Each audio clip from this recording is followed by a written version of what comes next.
A very financially healthy home service business does between 15 and 25% net profit. Now, the average of the home service space, so we do a financial assessment for everybody that reaches out to us. It's completely free. The average home service company that comes to us, their net profit is less than 4%. And that's pretty average in the home service space. Audio Jungle. Audio Jungle. Audio Jungle. Welcome back to the Better Than Rich Show. I'm your host today, Mike Abramowitz. And finally, after a few reschedules, we're here. We're flipping the script. Super excited to have you on the show. Thanks for being here, Paul Maskill. Mike, thank you so much for having me. Excited for the conversation. Well, you are the guy who's helping guys in the blue collar space. You have a tremendous platform that you've built for your business, and you have a lot of success in this space. And with this season 4 that we're in, we're about, I don't know, maybe 25 or 30 episodes in now. But you have served these blue collar guys at the highest level. So I'm just really excited to bring you to our audience and listeners that can learn from you. So I want to dig right in. My goal for the podcast in this season is to try to pull all the stuff that experts like you charge people for, and just to try to pull those golden nuggets out of you. So I want to start. I want to dig right in with tactical. So someone's listening right now. They're running a $3 to $5 million business. They're in the home services and the trades, and they say this question: I want to grow to the next level. They say that, like, I want to grow to the next level. What would the conversation be that you would have with them, and what are the questions that you would ask them? And let's use that as a leaping off point. Yeah, that's a good question, Mike. So that's really the first question I ask all of our clients when we onboard. We have a kickoff call. First question is, what does the next level look like? What does success look like? Because a lot of times we're chasing something, but we don't know what it is or why we're chasing it. So I like to get super clear on what is that next level. If we're at $5 million, where do you want to go to? But more importantly, why do you want to get there? A lot of times we're chasing something because somebody else did it, but it's actually not going to make our life any better. So I want an 8-figure business. If I asked everybody, why do you want an 8-figure business? 9 out of 10 of them would say, I don't know. That's just been a number that's always been in my head or on my mind. But if it's not going to make your life any better, or if you don't have the ability to get there based on your current situation, that's all irrelevant. So what I like to do is get super clear on that. And my thesis, my belief in business is we're building this business to empower us to live a life that we love. So what does your ideal life look like? If we go back to when we started our business, no matter when that was, everybody had this vision, this dream of why we're doing this. We want to spend more time with our kids, or when we're grandparents, we can travel and stay with our grandkids, or we want to buy real estate, or we want to travel more. We want to spend more time with our wife. Whatever it is, let's figure that out, and then let's put a number to it. And then let's build a business that can provide that number. So that's really kind of the first step, because if we just are going to go, so I equate this is kind of an analogy I use. As you know, Mike, I live in the Raleigh area, and there is a quote unquote interstate that goes around the city of Raleigh. It's called the Beltline. Literally, it goes in a circle. So you could drive on that thing all day. This is what most business owners do. They get in their car, they drive all day. And at the end of the day, they're super exhausted. What'd you do all day? I don't know. I was really busy. I drove all day. Well, did you get any closer to where you want to go? I don't know, because I don't know where I want to go. Versus if I'm in Raleigh and you're in Florida, now we can actually start to put a plan in place and work backwards of what are some milestones I have to hit in order to get to Mike's house. Versus getting in my car and just driving all day. I'm going to get in my car and drive all day, but I'm actually going to get closer to where I want to go. So with this clarity, okay, I get clarity of where I want to go. Are there specific questions that you like to kind of piggyback off of that clarity with when it comes to finances? Because I'm assuming with your expertise, finances, CFO, wealth, in the term, like, there's dollars and cents behind that. So are those typically like the benchmarks that you're using as a healthy business metrics, as I'm assuming is like profitability, or is it, some of these guys are like, I want to grow to this revenue, but then they're just, robbing Paul to pay Peter. They're just spending just to spend, and they don't necessarily know where the dollars are going, or they're overly cautious with the spending because they don't want to spend too much. And then, right. So just kind of, if you could bring your expertise to some of the dollars and cents questions potentially. Yeah. So we start on how much money do we as the owner want to take home?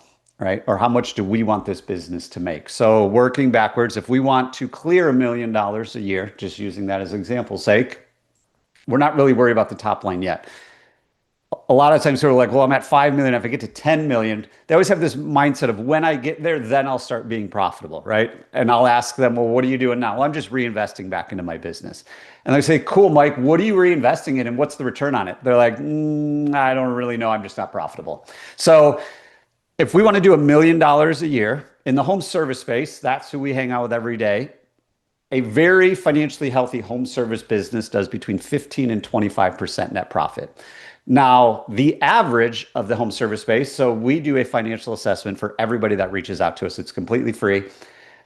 The average home service company that comes to us, their net profit is less than 4%. And that's pretty average in the home service space. You guys can read all what you want online, and we're at 25, we're at 30. I'll tell you that's an anomaly. Most people are less than 5. So if we're at 5%, let's shoot for 15%. How much revenue do we have to do in order to get $1 million a year in profit if we're at 15%? Doing very rough math, we got to do about $6 million. So if we got to do $6 million in revenue, now what's in between? We'll kind of nerd out here in numbers because it's what I like to do. So apologize if this goes over some people's heads, but I'm going to try and keep it as simple as possible. If we have $6 million at the top and we have $1 million left over at the bottom, where does it all go? So we're just going to walk through the journey. The first thing we have is cost of goods sold. So cost of goods sold is exactly what it says. However, I'd say 90% of home service businesses do not have their chart of accounts set up properly in order to determine what is their actual cost of goods sold. So the two biggest things in cost of goods sold are going to be your labor, as in everybody out in the field, quote unquote, turning the wrench. So if you own a plumbing company, it's going to be your service techs, it's going to be your installers, it's going to be your apprentice, it's going to be all the people out in the field doing the actual work. Their payroll taxes, their 401ks, their health insurance, their paid time off, their workers' comp, all of that is part of your cost of goods sold. The other part is the material and supplies that we use in order to deliver the service that we're selling. So revenue minus cost of goods sold is gross profit. So if you just divide the two, a healthy gross profit margin is usually between 50 and 60% for a home service company. Now, if you're not at 50, then let's just shoot for 50. So let's use an example. We're at $6 million. Now we're going to use 50% of that for people and material out in the field. So now we have $3 million left over, but we know we want $1 million of profit. So that leaves $2 million to cover everything else, quote unquote, overhead. I like to break out overhead into 3 buckets just so we know exactly where the money's going, but it's still keeping it super simple. We're going to have our marketing spend. So what do we, all the money we're spending on advertising and marketing. What are we spending on office payroll? So all the people in our office that we need to support the business, CSRs, dispatchers, service managers, the like, those type of people. And then we also have what I call just like our overhead in general. So rent, utilities, vehicles, software, office supplies, all of that. So if we start then figuring out we have $2 million, we've got to split it up amongst those 3 buckets. Depending on your business, depending on how you good are at sales and all that, it's going to be a little bit different. But I usually like to look at 8 to 12% in marketing, 10 to 12% in office payroll, and 10 to 15% in overhead. So we do all that. We're going to end up with $1 million at the bottom line. I would say, Mike, the biggest breakthrough, and then we'll go back to you to dig into this further, is once you start doing that, there's a lot of businesses that are like really close to making $1 million a year, but they're not really making anything yet. And they're like, I want to get to 10 million. And I say, well, what if we just take your $6 million company and make it super profitable and you make $1 million a year? How does that sound? And a lot of times it's like, that sounds amazing. And that business is worth a lot as well. So I was trying to type these out on your notes so I can capture it for the listener. I'll see if I did a good job of that. So I'm sharing my screen for those that are on like Apple or Spotify or whatever. So what I captured was $6 million at the top, $1 million at the bottom. We got cost of goods sold 50%. But then we got another 2 million towards like office staff, rent, software, office supplies, CRM. That would be like marketing, all that stuff that kind of goes in that bottom piece. Yep.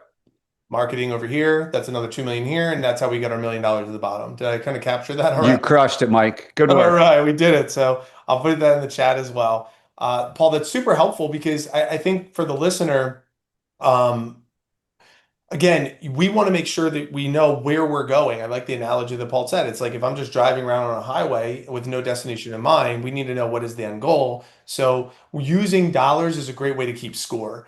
Is that the only way to keep score? Probably not. But like, obviously Paul's an expert and a CFO and the finance guy, so that's why we're talking about it. But if you just wanted to satisfy the monkey brain of what somebody else might say, of like, what are the other ways to keep score? Well, what might they be? Is it like is the business exitable, right? Or is the business, how many people, how many jobs I'm providing to other people? Are there other success metrics that someone might use when they say want to grow outside of the numbers? Yeah, I mean, there definitely is, Mike, and you hit on a couple of them. I think it goes back to the first question of what is your goal with this business and what is the vision? What are the values of the company? And, if one of your core values is giving back to the community and you're going to give 5% of all of your revenue or 5% of your profit to a local charity to support them during the holiday season, then that's super measurable, super impactful. Now, in order to do that, we need to be profitable. So it goes back to the numbers, similar to what you're saying, like we want to, maybe one of your goals is we want to have 10 people make at least $100,000 a year to show them and show their families and show the world that, hey, if you're an electrician, you can still make six figures. You're super important. It's a career. It's not just a job. Cool. That's also super measurable. It also comes back to in order to be able to do that, we need to be profitable because we need to sustain this. So, tons of different ways to measure success. Like you said, even if, do I want to sell this business one day? I would say in the last 4 to 5 years, that's become a very popular topic with private equity plowing billions of dollars into the home service world. So if you do want to sell your business one day, how much do you want to get for it? Okay, if you want to get $6 million for your business, what type of bottom line do we need to have, and what type of people do we need to have in place, and what kind of systems and processes do we need in place? What kind of marketing engine do we need to have in place? Because all those different things, maintenance agreements, all those things is what's going to drive up the value or drive down the value of your business. So tons of different ways to keep score. Even from your service technician standpoint, what does success look like for them? It's what is their close rate? What is their average ticket? What's their callbacks? From a dispatching standpoint, how good are your dispatchers? Do you have any cancellations? Are they generating enough revenue per day? To your CSRs, how good are your CSRs? What's their call booking rate? How long does it take them to book a call? All these, to me, when we put numbers to anything, it makes it a lot easier because it removes emotions, it removes excuses, and it removes gut feelings. So it hurts our ego many times, but if our numbers are accurate, the numbers don't lie. And if the numbers don't lie, it gives us an opportunity to really improve quickly if we let our ego get out of the way. So let's come to our mutual friend Phil Risher. That's why data is so important to keep score. And I love that he talked on our episode on about like a lot of the CRM and the tracking and the dashboards and the metrics. So if we ask these questions that you said, what is the booking? What do you want the booking percentage to be? But that's like, oh, I want the booking percentage to be 80%. It's like, great. I assume the next question would be, Kurt, what is it currently? And they're like, it's probably about that. So how do they bridge the gap from this is what I want, pie in the sky, that sounds great, and this is where we're at, but they don't necessarily know where they're at because they haven't necessarily been keeping that tracking and keeping the data, and they're like, well, these fancy dashboards and stat tracking, like that's just not something I'm good at. What would you say to this person? Yeah. So, I mean, going back to, like you said, what Phil says is if we follow the customer journey, there's so many opportunities to improve our business without getting more leads. So I really want to hit on that. Phil and I nerd out about this all the time. And even with my clients, I do. Of everyone says they want more leads. However, do you really want more leads or you just want more customers? Well, you probably got enough leads to get more customers if we actually start tracking all that stuff. So what I tell everybody is if you're not doing anything, just start. Start tracking one thing. And it doesn't have to be fancy. It doesn't have to be perfect. As you know, Mike, we can outsource really anything these days. It's not a full-time job for anybody. So just starting when the phone rings. If your phone is ringing and we're not tracking whether it's booked or not, you could do this super manual. If you have one CSR, that CSR could actually just create a Google sheet, create an Excel doc, and track how many people called today, how many did we book, how many web forms came in, how many of those did we book. And you do that for, I don't know, 2 weeks, and you're gonna have more data than you had 2 weeks before that. Where a lot of people get hung up is like, well, I don't have that fancy system, so I'm not just going to do it, right? Now there's technology to do everything. If you don't want to do it manually and you're not using Service Titan will track it for you if you're using Service Titan. If you're not, you could use something like CallRail. CallRail will tell you all the calls that came in. It's still a little bit of a manual process, but you can also have tracking numbers of where our leads coming from. Oh, this one came from postcards. This one came from yard signs. This one came from our website. This one came from Google, whatever it might be. So I tell everybody, like, literally, if you get 1% better, you've heard this stat, Mike, if you get 1% better every day, you're going to be 37 times better by the end of the year. So the key to that is just getting started. I tell everybody one of my favorite quotes is the best time to plant a tree was 20 years ago, and the second best time is now. Literally just get started today. If you're tracking all your calls and you're not tracking your average ticket, well, look at all the things that you've sold this week and divide it by how many, how many tickets there were, and that's your average ticket. So it's easier than ever to just get started, with the caveat of is we got to start doing things differently if we're not happy with the results we have. And we need to stop chasing all the bright, shiny objects. There are so many things out there now that are like AI this and do that. And all these things people are talking about and trying to sell you. If you go back to the basic blocking and tackling of business, you'll be more successful than probably 99% of companies. So I want to click on what you said about Service Titan does this for you. Some things I've heard is, Service Titan is more expensive than I want to spend. We love go high level on the top of the funnel, and then you could plug in an FSM towards the middle, like a house call pro job or something like that for like the project management piece, the dispatch piece.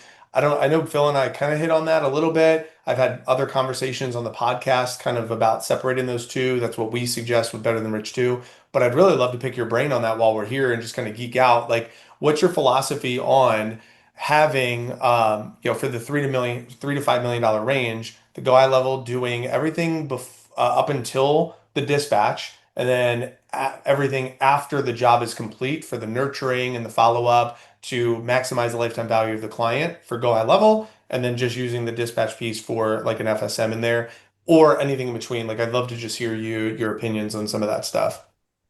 Yeah, I mean, I think the answer is kind of it depends. It really depends on what works best for that business. So, knowing Phil and how Phil works, all that stuff, and even how you guys work. Yeah, if you have go high level doing all the things before, whether it's, hey, this person filled out a form on a website, and we're going to send them this, and we're going to drop them into this, like doing all those things.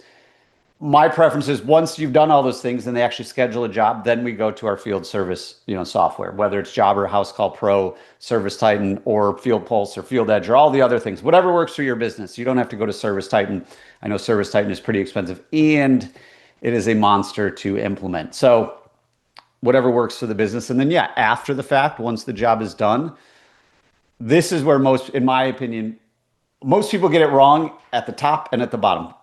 Almost all home service business owners are pretty good once their technician shows up and they do the work, right? They do a good job, they get paid, they do all that kind of stuff. But we're missing a bunch of stuff at the top. Someone fills out a website form and we don't reach out to them till later in the day. Someone calls and we're busy, we don't answer, we don't send them a text message right away, whatever it might be. And then the biggest loss, in my opinion, is also on the back end. Like you said, many times once we get a customer, we forget about them and move on to the next one.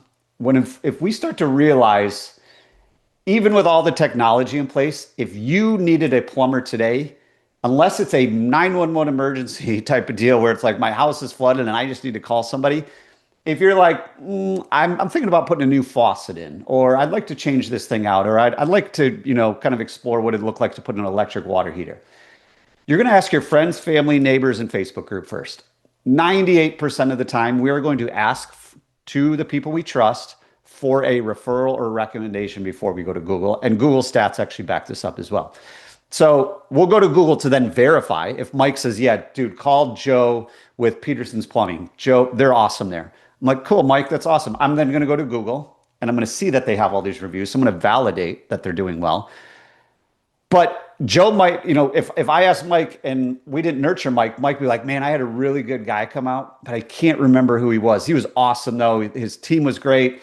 Let me see if I can find that information for you. Versus if we nurtured Mike and we sent him a thank you card and we sent him a gift to say, appreciate you, choosing us. And then we remind them that we exist when it's, time for your annual hot water flush. And we send them an email a couple times a month just to provide value, like, hey, don't forget to unhook your hoses. It's going to get cold out. We stay top of mind. We get them into a maintenance program. Now they're going to refer everybody to us. So if we can use Go High Level to do all that, phenomenal. There's plenty of ways you can do it, but the key is to just do it, in my opinion. It's great. I definitely appreciate that. That is 100% what we suggest as well. And pretty much every guest that we had this conversation with, it just verifies and validates that is exactly what we want to put in place. And I agree with what you said. Something is better than nothing. 0 to 1 is sometimes the hardest. They could simply just start following up and doing it manually. But a technology that has some sort of automation definitely makes life a lot easier. And Go High Level is like $100 a month. That the technology and the tool is not the expensive part. It's the time that it takes to set it all up and make sure that all the integrations are done correctly and all the verbiage is embedded and all the if-thens, making sure that if they click this button, then they don't get this sequence of emails. And some of the fancy stuff is why it makes sense to outsource to an expert like, Phil, or even better than Rich or whoever is doing this stuff. But anyway, I digress a little bit. Anything else you want to say on that before I take a pivot? No, I think really just the last part is like, how does that tie into CFO? When you do those things, our close rate's going to go up, our average ticket's going to go up, our call booking rate's going to go up, which means our revenue is going to go up significantly without spending more in marketing. So now we have less marketing spend, we have more revenue, which means more on the bottom line. And going back to, well, now our technicians are producing better, which means our gross profit's probably a little bit better. So like the snowball effect of how does that impact our profitability and our cash flow is significant. The hard part where a lot of people get, frustrated, like, well, I can't measure that. I sent out 100 emails this month and it took my office person 30 minutes, or I do all this stuff. How do I know it's working? It's like, not everything in marketing is trackable. But when your phone's ringing and your marketing spend is really low, you must be doing something right. And it's because you're doing that whole thing. So that's how, just tying it back into CFO, finance, profitability, cash flow, the impact doing those things has over time is significant. So let me, the pivot I wanted to go into is you've actually scaled and sold 4 companies. So this is not just like cool concept that you're teaching from from your hilltop and just yelling down the mountain of what other people should do. Like this is proven, you've done this. With what you know now compared to what you did to scale and sell those 4 companies in the past, would you have done some things like a little bit differently in the year 2025 compared to what you kind of were doing after leaving the corporate finance world in 2011? Yeah, that's a good question. I don't think I would have done, I don't think I would do things I don't think the final result would have been different, but how we did it might have been differently. When Yeah, I yeah. started my first business in 2011, there wasn't Go High Level, there wasn't all these things. So, even getting a VA back then was a little bit more difficult than it is now. So to me, it's just way easier now. I think, and also, I think there's more opportunity than ever because so many people are relying on technology. So many people are losing, kind of that customer touch and customer feel. And it's just like everything's automated and doing all that. When we can do all these small things to make an impact, and going back to what we talk about and like, just getting people referrals, getting people talking about us, I would just continue to double down. And to be honest, I would probably simplify things more now than ever, just because so many people are so distracted. So many people don't have time. So many people are chasing bright, shiny objects. Like I think there's so much opportunity because there's so many people distracted, whether it's the people running the home service company or it's the customers. Like it's an interesting place to play, and everyone's kind of worried about private equity and all that. To me, private equity is a great opportunity to show them why we're different. Like if we know the private equity model, not all of them, but a majority of them are going to come in and strip everything down, eliminate the customer service, eliminate people in the office. They're going to do all these things, but we can play off of that. And if anybody follows, some of the quote unquote experts online, a lot of the talk is about that. Like, well, how do we exemplify that? We are locally owned. We are family run. Well, let's get out in the community and do stuff. Like literally, I think the biggest thing I've learned, Mike, as we talk through this and kind of even hitting on the marketing and branding is everyone blames their marketing, and I'm not a marketing guy, but everyone blames their marketing company when their phone doesn't ring. And they go through marketing companies like one after another. It's like, well, they're just not getting leads and they're spending too much on Google and da da da. Like when we realize most of marketing in the home service space is literally just branding. Because if you're sending them an ad today on Facebook of, hey, get a new hot water heater, just kind of playing on the plumbing, unless they need one today, that's just branding. And there's nothing wrong with that. Branding is what's going to happen because then when they do need their hot water tank replaced, we're like, who do I see on Facebook? Whose vans do I see? Who do I see at the local events? Like the more we can become part of the community and stay top of mind and not rely on, hey, this marketing company is going to, be the magic button that I just push and it delivers leads. And to me, that's why I love Phil and Flash and what they do is they work on everything, right? Like how do we really improve our marketing spend and all that? Well, we got to nurture them. We got to send out newsletters. We got to send out text messages. So let's look at maintenance agreements. Let's look at our call booking rate. All of those things to me are way more important than how much money are we spending Google and what's the return on it. So let me pivot here for a moment because I want to make sure that you said I'm not the marketing guy, you are the CFO. So let me ask you the actual like CFO type of questions here. When it comes to this guy, they might be using QuickBooks, they might have a bookkeeper, maybe they have like a CPI. Most of them are probably not having like a CFO, like a part of their company. What are you recommending for these individuals when it comes to having their finances in order? And then a follow-up to that is once they have the awareness of those finances, if they wanted to improve some of their finances, is it a direct relationship to like, let me just raise my prices, or is there something else that they could be doing to like kind of mitigate cost or increase revenue? Those are really usually the two metrics there. So just kind of rant on tracking of the finances from a bookkeeping standpoint or CPA standpoint versus CFO, and then also like how that might potentially tie into increasing revenue, lowering costs. Yeah, that's a good question, because a lot of people say, well, what's a CFO compared to a bookkeeper and a CPA? And really, the easiest way to use analogy, going back to the car analogy, to be honest, is a bookkeeper and CPA are doing everything that's already in the past. It's in the rearview mirror.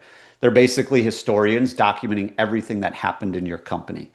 Now, when I start working with people, a lot of people get frustrated. Like, well, why doesn't my bookkeeper do this, or why does my CPA do this? Let's see what they do. A CPA is an expert in taxes.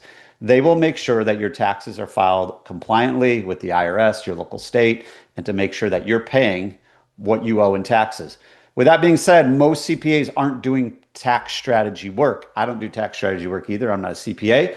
But a lot of business owners get frustrated of like, well, I only hear from my CPA once a year. If you're doing going back to $3 to $5 million, you need to find a CPA that is proactive throughout the year of different strategies of what can we do, when do we do it, how do we do it to minimize our tax liability in a legal fashion. So we need a CPA. We also need a really good bookkeeper. A really good bookkeeper is, like I said, it's the historian that's documenting everything that happened in your business. Now, they can be doing their job and reconciling their accounts, but not necessarily putting the data in places that's going to serve you. So, like I talked about at the beginning, 90% of the books I look at, their chart of accounts are not set up properly for a home service business.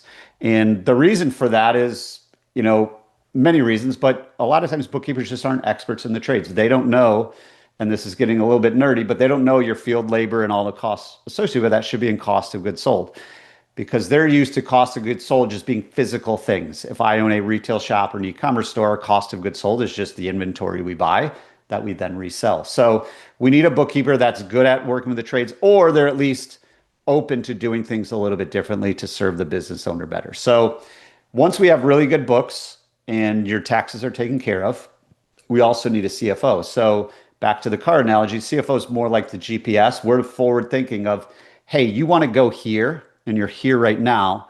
Through our forecasting, projecting, analysis, and all that, if we keep doing what we're doing, we're going to run out of money in 3 months. Or if we keep doing what we're doing, we're going to run into a massive problem come shoulder season, whatever it might be. So we're kind of the GPS of saying, this is where we're going. Hey, we're going to have to take a little bit of detour here because we got to go fix this because this is in the way, and then we're going to get back on track. So high level, that's what we do. We use numbers to guide the company, going back to what we talked about at the beginning, to the goals that we set at the beginning of the year, the beginning of the relationship. So once we know where we're at, we're going to draw a line in the sand and say, this is how we measure success. This is where our revenue needs to be, our average ticket, our cost of goods sold, our gross profit, all the things we've talked about.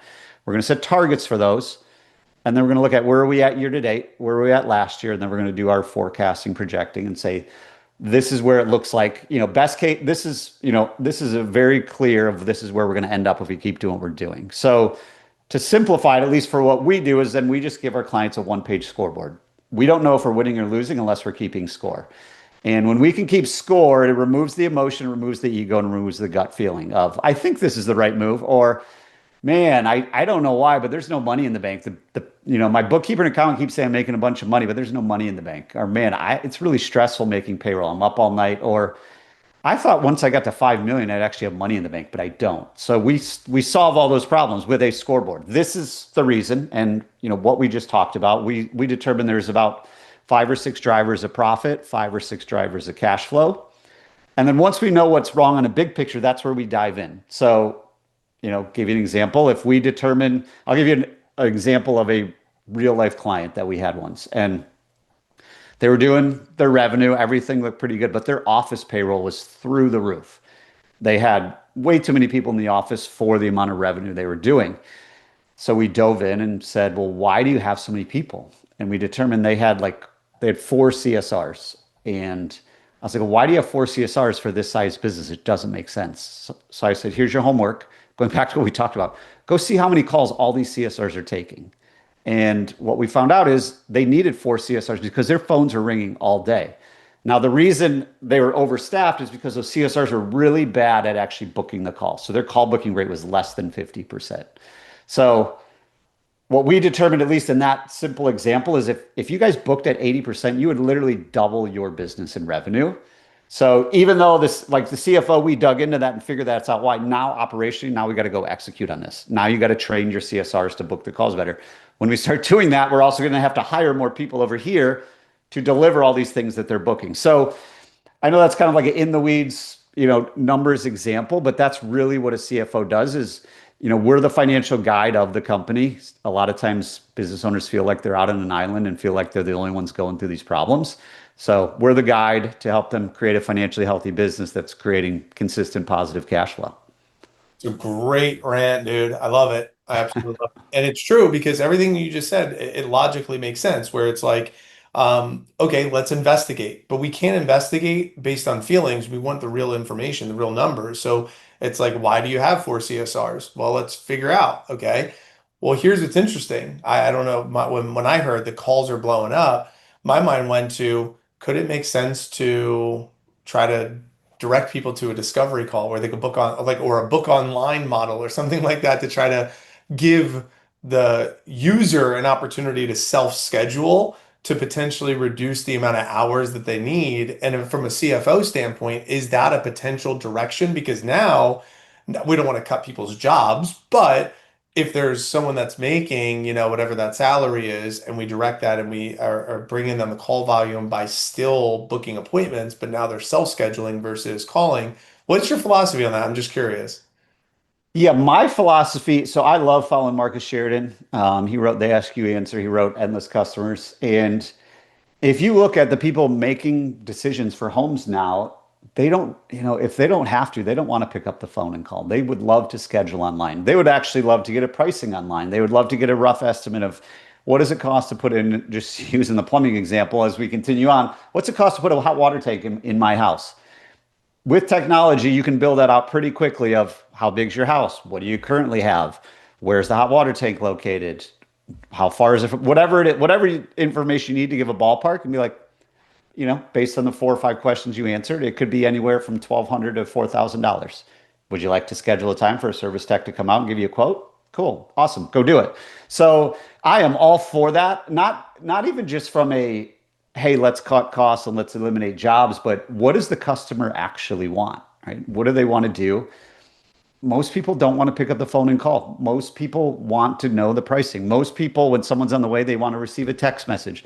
They want to get their in, they want to be able to pay online. They want to be able to pay with a credit card. They don't want to deal with the 3% fee that you're going to charge me. They just want they want it to be so smooth that they don't have to think about it. So any way we can do that, that goes back to what we were talking about earlier. All those people are going to rave about it. Like, man, I had my hot water tank replaced and I didn't have to talk to anybody. Unfortunately, that's the way it is right now, right? Like, I got the quote, I booked it online, so and so came out. It was great. I paid them, and it took a lot less of my time. So I'm all for it. And even just to hit on that one last time, we need to have expectations in place that are measurable for everybody on our team.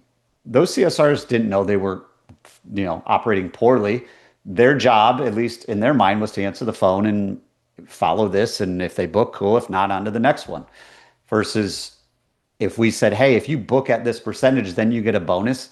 And this is what your scorecard is based off of.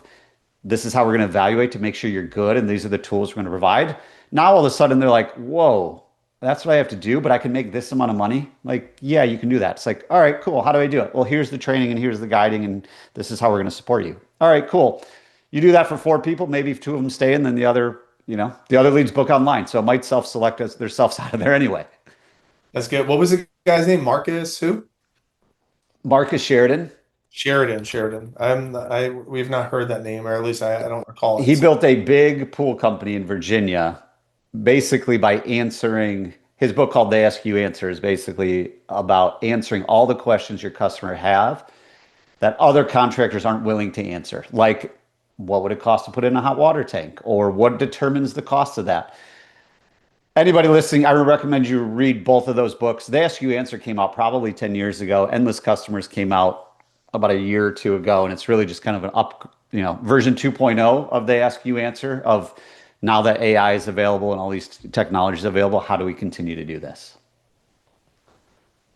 Yeah, I was just taking note of that. That's great. Thank you for that recommendation there. One of the things that you did mention in that example with the client, you said, okay, the 4 CSRs, they improve, but then you went into now might have to hire more people.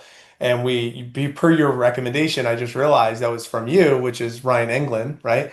You made that introduction, Hire Better People Faster. Is that right? Yep. You introduced him. So he has that book, Hire Better People Faster. He was on the show. He has an awesome episode on the Better Than Rich show. So listener, you can go listen to him. So if you are in a position where you need to go hire more people or help with the fulfillment, Ryan really does a great job. And we can thank Paul for making that introduction. So I just wanted to shout that out to you because his episode was really great.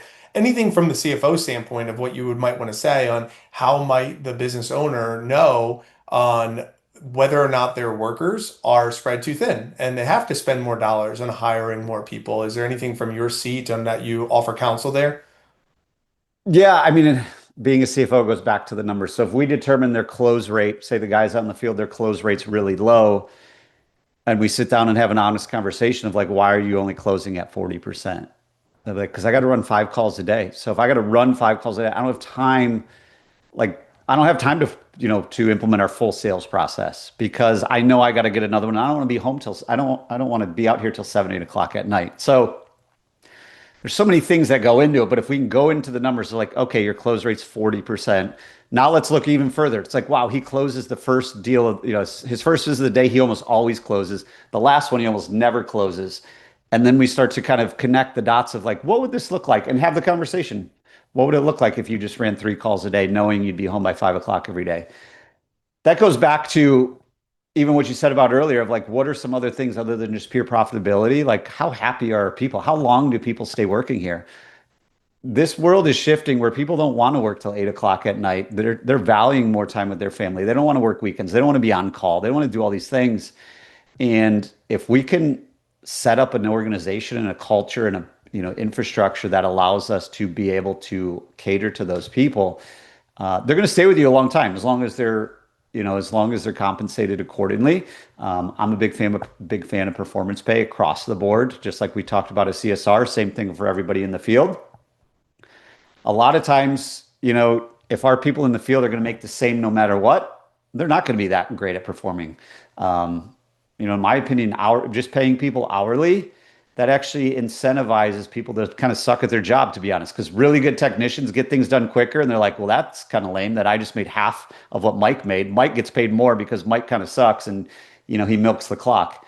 When we go to performance pay, all of a sudden the people that are really good and want to get better and want to have a career and want to improve and want to teach other people, they start making more. And then when they realize they don't have to run 5 calls, they could run 2 or 3 calls. So there's a lot of different variables, but if we can use numbers to figure that out, it just eliminates all the guesswork. As we said before, the key is to at least have that data. If we don't have that data, let's go get that data and let's figure it out of why is this actually happening? Because the numbers will tell us everything as long as we're willing to listen to them. I'm so glad you brought that up. We had James Kwan on the episode. Do you know James or no? Mm-mm. He had an episode, and his whole entire episode was about slices and pay for performance.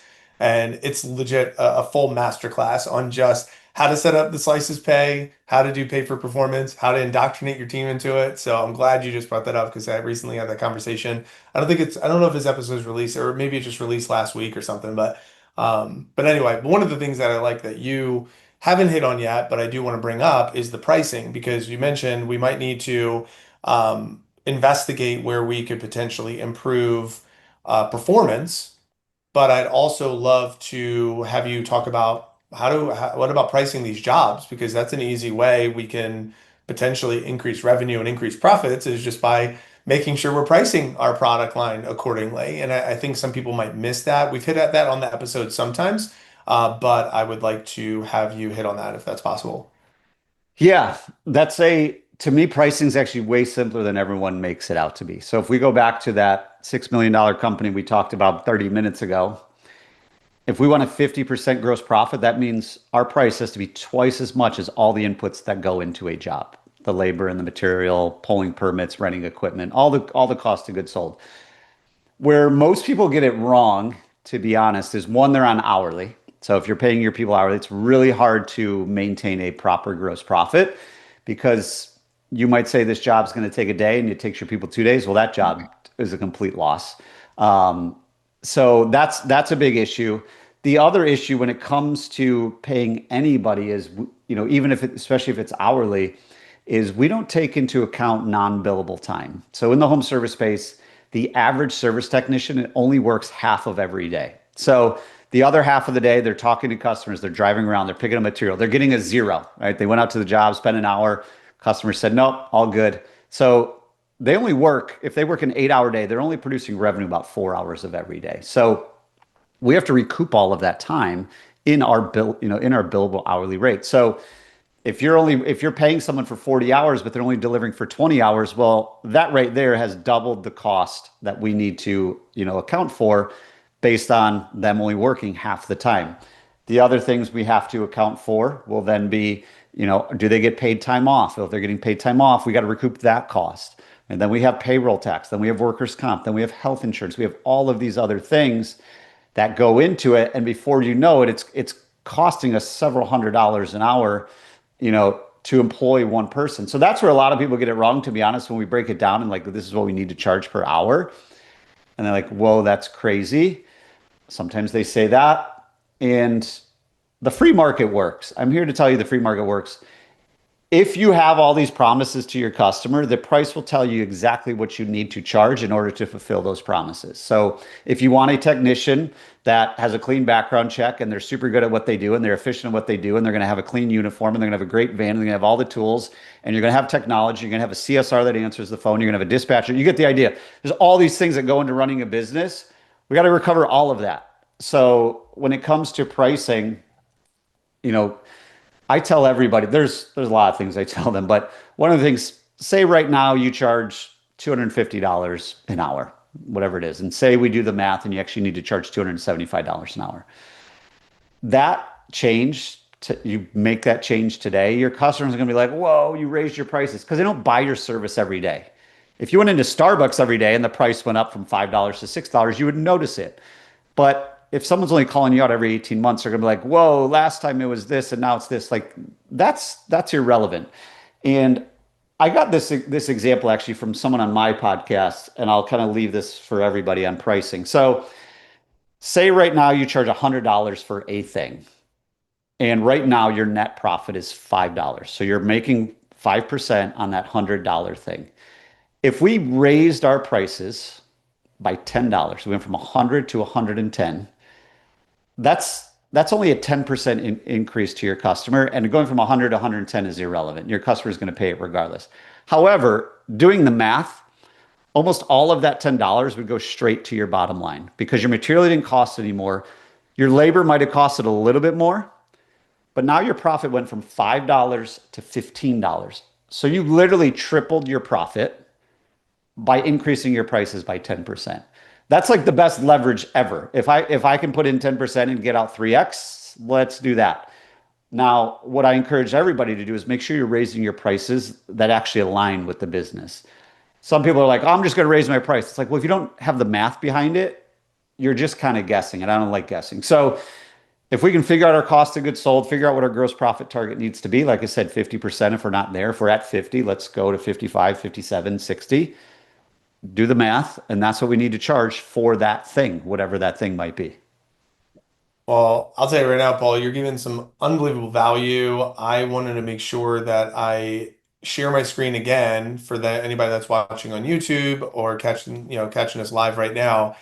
This is your website, the Blue Collar Advisor, and there you also I got your pricing calculator. I don't know if you're still offering this, but this was super helpful resource that I actually got when I first met you, and it was really cool. Like the pricing calculator with some video tutorials. Is this something that you're still offering? Yeah, that's still there. So you could just go to, I think it's the bluecollaradvisors.com/price. Okay. You guys go there. It is a free workbook that'll simplify pricing, and it has a video walkthrough. It has the PDF walkthrough like Mike just showed. Even if you think your pricing's dialed in, I would encourage everybody to go there. You basically just plug in all of your numbers and it'll spit out exactly what you should be charging. Yeah, and I really love how you have your website set up. I just had someone on the story brand framework, and he said if you don't have three steps, then you're kind of missing it. And I was like, oh, look at Paul, he's on it. I hired a story brand advisor to do all that for me. So Yeah, I love okay. building a story brand. Donald Miller is great. Yeah, Sean So Gardner, does that name ring a bell? what's that? Sean Gardner, does that name ring a bell? It does not. He was the guy we had him on the show this week, and he was like he is a really awesome message. So, but anyway, Paul, this was awesome. Was there anything I did not ask you today or that we didn't hit on that you came into the conversation, you're like, dang, I really wanted to talk about that, or we didn't get a chance to talk about that today before we kind of start heading towards the exits? No, I appreciate the opportunity, Mike. As always, as you can tell, I love nerding about home service numbers and all the good things we chatted about. Well, we ask every guest the exact same question. What does it mean to you to be better than rich? It's a great question, Mike. So I think it goes back to what we said at the beginning of what type of business do we need, to build in order to live a life that we love. So money is great, but all the other parts of life, are just as important or more important because at the end of the day, when we're all done and our time is done here on this world, the money is irrelevant. So money makes a lot of those things easier. It can buy back our time, like you have behind you, I have behind me. So money is important. Having money will allow us to have more time and have more freedom and do all those things. But at the end of the day, to me, better than rich means, how's our relationships, how's our family, how's our friends, how's our, mental health, how's our physical health, and do we enjoy doing what we're doing every day? And if we are, and we're making money doing it, then that's a pretty good life that most people on this planet would love to have. I love it, man. I think you're a humble dude with with a plethora of knowledge and wisdom to share, and I'm grateful that we were able to have this conversation. I apologize again for the couple of reschedules there, but we made it happen. People, I'm sure, are going to want to stay in touch with you. Your name has come up. I had a conversation with Norris Asabasian, I think. Avazian. Yeah, he's a good dude too. Great dude that you referred me to. So I had a great convo with him and Ryan, and just the connection with Phil. And then there's Danielle Putnam with the new flat rate. I mean, there's just like swimming in these circles and just grateful just to continue to see where things can evolve. But I want to make sure people can go find you. So what's the best way for them to get to you if they want to keep the conversation going? I know you have your podcast. I know you have, the discovery call, the website, the pricing guide. So where do you want them to go though? Yeah, I think you just go to the website. That'd be the easiest, thebluecollaradvisors.com. You can go there. You can check out, you can check out the price guide. You can book a call. The call's totally free. We dive into your business and do a financial assessment, figure out what's going on. But yeah, if you guys go there, thebluecollaradvisors.com, reach out to me, and we'll go from there. Cool. Well, please, listener, take them up on it. I mean, this is just such a simple way for you to do just a diagnosis of your business finances. And I mean, it's tons of free resources, no cost. I could only imagine if those free resources are great, how good is the paid stuff? So I would definitely encourage you to check it out. And thanks again, Paul. And listener, if you're liking season 4, if you've enjoyed these conversations specifically towards the trades, we do stream these live. So we have a couple of people here with us live.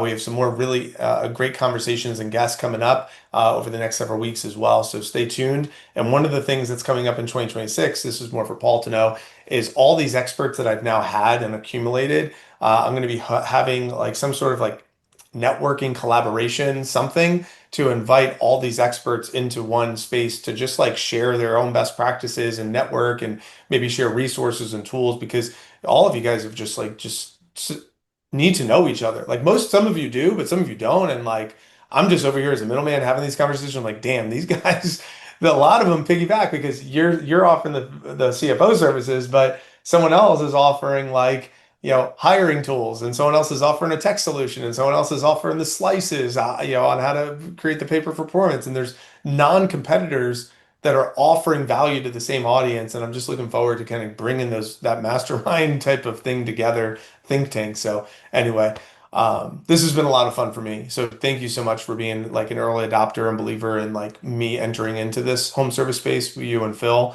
And I'm excited to see where things unfold. Awesome, Mike. Appreciate it. Grateful for you. We'll talk soon. Take care. Take care, everybody. And as always, leave today better than you found it on the Better Than Rich Show. Cheers. Thanks for listening. If you enjoyed this episode and you'd like to help support the show, please share it with others, post about it on social media, or leave a rating and review. To catch all the latest from us, you can follow us on Instagram at betterthan_rich and join our Facebook group at the Better Than Rich Show. Thanks again for listening. We look forward to seeing you next time. And remember, leave today better than you found it.